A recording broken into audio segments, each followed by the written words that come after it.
Me, Kira, right? Kira, it is you. I didn't know she. How y'all Yeah, girl, that's all you. It's your turn. Hello. Oh, you were excellent, Shelby. Love it. Love the news bulletin. Well, hi, Young Lives. Thank you so much for having me on. My name is Ikira Casado. And I was a teen mom with the Young Lives program many years ago. And so what I'm going to do is attempt to give y'all a little bit of some good stuff from my end through my story.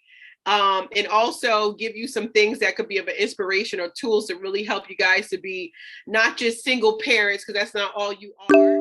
Okay, you can be anything that you want to be, whether it's the same exact plans you had when you had your kids. Of course, they might be a little adjusted. You got to make some things happen to make it happen, but certainly they can still happen. And so, you know, my journey is let me tell you the end. Today, I'm currently a business owner from of several different businesses. I have a home daycare. I also definitely don't know how to plan sometimes, because here I'm over here. Let me turn this off because I can't hear this while I'm talking.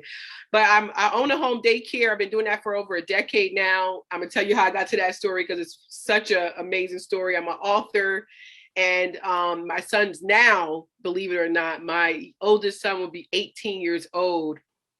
And my youngest will be 17. This is crazy. And one day you'll be saying that as well. And so let me tell y'all how I got into writing. The first exposure to writing was actually from that amazing Lucy Mills.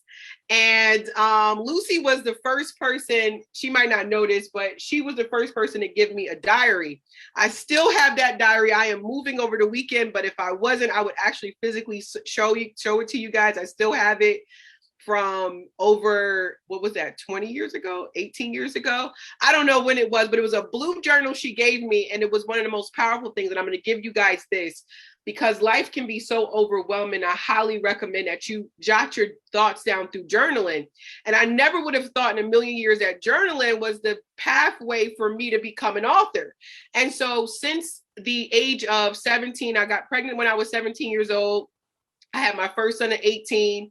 I had Zaire, my second son, at 19. To this day, I don't know how he got here, okay? I know how the babies are made, but I don't know how Zaire got here, because that's a miracle baby. But anyway, so I had Zaire at 19 years old, and I cannot tell you, that journal was probably the thing that saved me in really dark times. And I know as single parents, sometimes you get frustrated because at the end of the day, we're still kids. We're still learning ourselves. We are still trying to figure out us, and at the same time trying to raise a child. And so journaling has been something that has been huge to me. And I tell you this, when you start journaling and you go back, you will look at your words that you say. Sometimes I'll be like, what?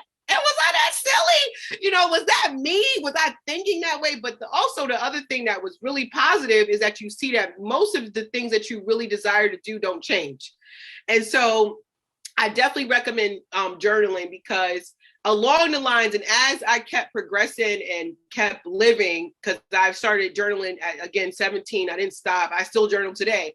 Not as frequently as before. Before, every day I would go in there and I would journal. And now I do it maybe once a week or twice a week or some things in that nature. But my first book was titled Marquita's Lost Diary. And honestly, it's just entries of my diary. It was entries on my diary. I jot them down. And what I did was I would tell parts of my story.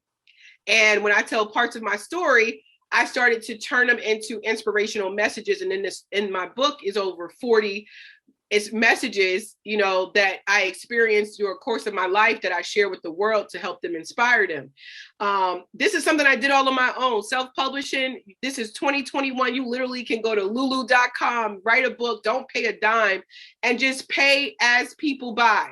And they don't make you pay, it comes out of your pocket. So, you know, it's so many different ways to do it.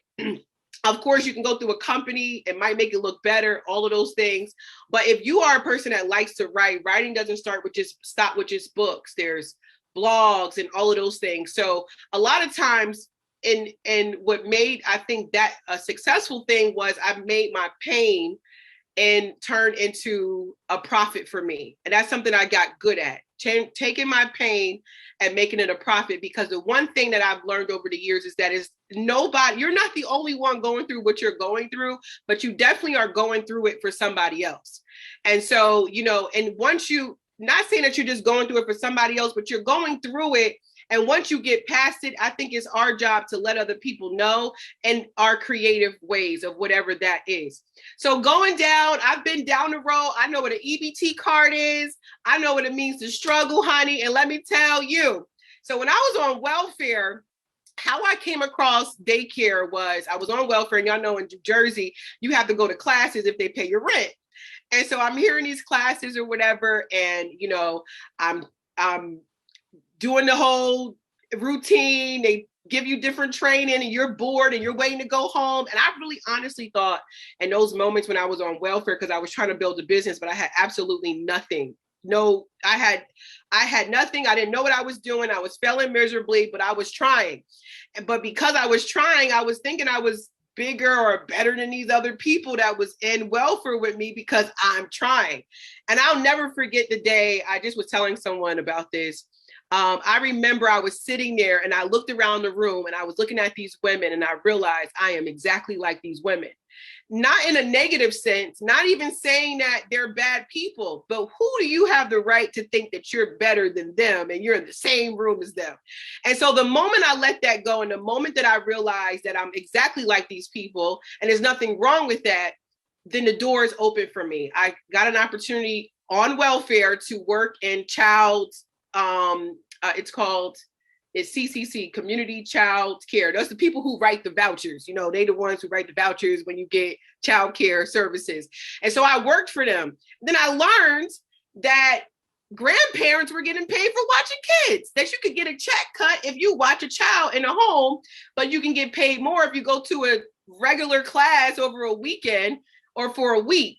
And so there was no child providers, home daycares in North Plainfield, New Jersey. Plainfield got a bunch of them, but North Plainfield, there was like one other home daycare. And so I went to the class, got registered and got certified. It didn't take me long to do it. And it didn't even cost me that much, maybe $50.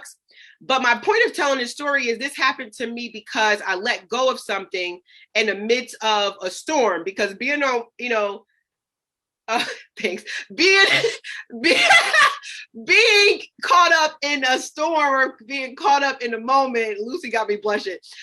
Sometimes we could think that our destination or our current situation is our final destination. That's not the case. But when we release those things and we give those things to God and we really have a heart of good intention, because my heart wasn't good in that moment thinking I was better than everybody else. But the moment that I didn't think that and I related to those women, my doors got open. So long story short, the lady I was working for was I won't curse because I know this is a Christian thing, but she was a big B. And I was happy she was a big B, because if she wasn't a big B, I might have had gotten comfortable and stayed working there to get my rent paid. But she was I want to say the word, but I ain't going to say it. I ain't going to say it, but I know what I want to say. So she was basically a hot mess, and she did teach me what I needed to know about it. But she helped me get into a program where I was getting paid $200 a month, y'all. $200 a month. And it was a stipend program. But what I got in exchange was they taught me how to run a daycare. They didn't teach me how to run a daycare. They taught me how they ran their daycare. They taught me circle time, everything I do today, even 10 years later, I learned from that moment 10 years ago. And so I was even supposed to work for these people. And you know what they did? They was like, oh, Zakira, you're great, blah, blah, blah. And, they took my rental assistance away. So I was okay with it because I thought I was going to work for this company. And they pushed me off for 2 months. Mind you, my rental assistance is about to go out. Long story short, I decided to put out some flyers. I was scared to death. I put out some flyers. I got my first 2 kids. And I realized those 2 children was more income than what they was going to pay me busting my butt 40 hours a week. And so even though that woman was being a bee, she was pushing me off. She called me back 4 months later. Mind you, who's going to be waiting for 4 months for a job? And she tried to say, we want you to come now, blah, blah, blah. And I'm like, girl, bye. If you can't pay me this, I'm not coming. Okay. And so the other funny thing is that, let me tell you, when you go with good intentions, don't you worry about any weapons that's formed against you. Because remember the big B I was telling you about, that woman fired me. And the reason why she fired me was because I was laughing at her because she was late, but she always used to pick on me about her being late. I know this does sound like preschool, but this is the reason why she fired me. But 3 years, or not even 3 years, a year and a half later, that same woman is the woman who had to cut my checks. Okay. She had to cut my checks because she still worked there. And now I'm one of the people that she got to write for my vouchers and all of that. Okay. I don't know why I'm telling y'all that, but just know if you got a big B, be nice to her, because one day she might have to cut you a check. And that's how I got off of welfare. That's how I got into daycare. That's how all of that stuff happened. And I always knew that if, one thing I want to also say is, I know y'all all have this little small voice. I know I sound like I done had like 5 cups of coffee, but I can't help it. I love talking to y'all, and I love this place. I'm telling you, Lucy Young Lives completely changed my life, because I knew for a fact that there was something really deep called God, because it's no way these people would love on us like that, because we were crazy back then. We was, us teen moms came with a lot of different things, and they still loved on us. So forgive me if I'm excited and I'm sweating bullets, but that's why I'm excited about sharing with y'all. So when I'm saying all of this, I say all that to say, when you are in a position, or when you are in a place where you don't really know what's happening or where your life is going, and it might seem confusing, just listen to that voice inside. And I know that you probably like, if they tell you to go right, the more you keep listening to it, the louder it becomes, and it will shape your life in ways that you can never imagine. That's God, okay? And so, got off welfare. I've been in business now for 10 years. I've been working with kids. It wasn't even a point. I was in my little minivan, or not minivan, a church van, like Lucy, going around picking up kids for like 3 or 4 years, pouring into them, because that's what she did to me. She don't know that program really, really made some things happen. During that course of the time, when I tell you adversity, baby daddy acting crazy, I know y'all can relate. If y'all's kid's father acts like a fool, I want y'all to know that it doesn't have to always be that way. The more you change, the more assertive you become, the more serious about your children, he won't even call you baby mama. My kid's father has never called me a baby mama. He calls me the children.